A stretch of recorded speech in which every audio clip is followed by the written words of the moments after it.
To realize that this is not as unusual and theoretic as it may seem so far, it can help to look at an analogy. And that is the airport analogy.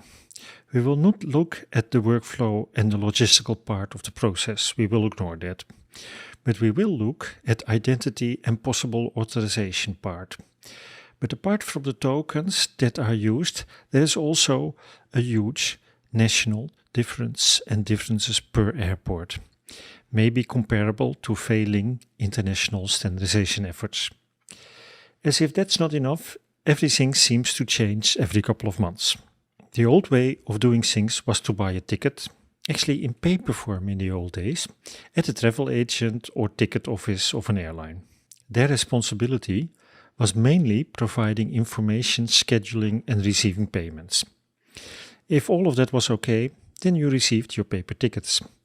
They contained pages and pages of legal small print, but also useful information like your name, flight number and a time schedule.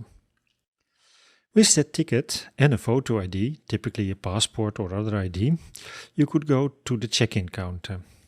The photo ID compares nicely with a security token. It has a picture, it has your name, it has a validity date, an issuing instant, maybe your signature, etc. And then there are usually some physical protections to make it hard and expensive to produce false IDs. Many of these identifying attributes, claims like name, validity, etc., have been copied to the digital identity. And the digital identity is typically digitally signed by the issuer.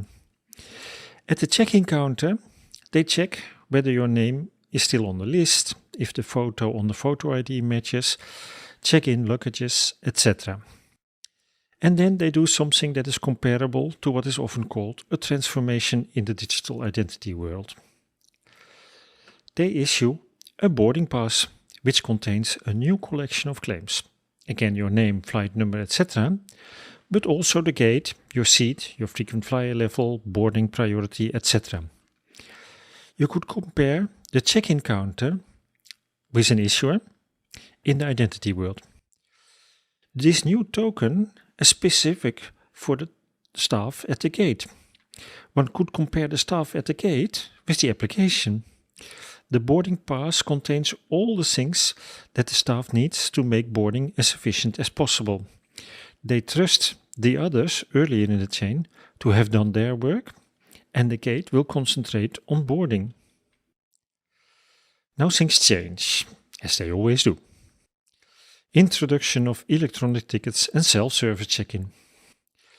As long as the self-service machine still prints the traditional boarding pass, nothing changes for the gate. But now some optical barcode, magnetic strip or near-field gadget is added. Typically these changes take time, so the gate may have to deal with different tokens at the same time. Also common in the pure digital world. Some applications and issuers are older than others. It takes time to update all of them. So the architecture must be able to deal with the conversion process and the different transformations. Next incremental change. It's not only sales on the internet, but also check-in on the internet.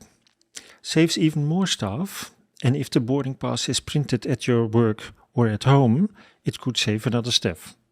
Suddenly, all the need for transformations is gone, but the task at the gate changes. The non-optical gadgets are dead, because printing them at home is hard. And now they should probably check the photo ID, and all staff has to be trained accordingly. Oh well, you win a couple, you lose a couple. This was meant to show that transformations can be important to put the work in the proper place. Within one airline, this may work, but imagine across multiple airlines and over different airports. So later on in this course, there is a whole module about transformations. And they are really powerful and flexible in ADFS, but WIF can do it too.